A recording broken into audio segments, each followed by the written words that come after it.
Hello guys, welcome back to our YouTube channel. In this video, I am going to show you whenever you are updating your Windows level, if you get this error like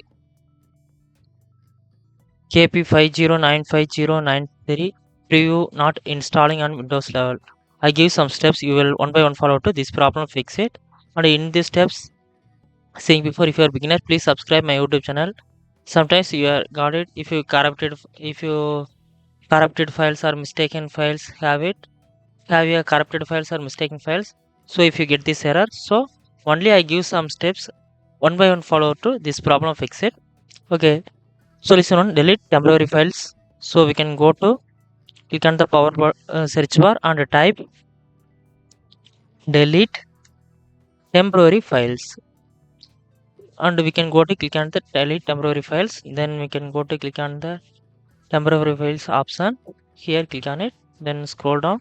Here check the delivery optimization file, then below check the thumbnails and select the temporary internet files. Then below we can select temporary files and also direct shader caches files.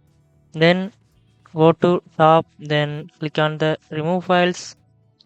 If you did, then we can come to from settings, then we can go to try next solution, corrupted files delete in file explorer.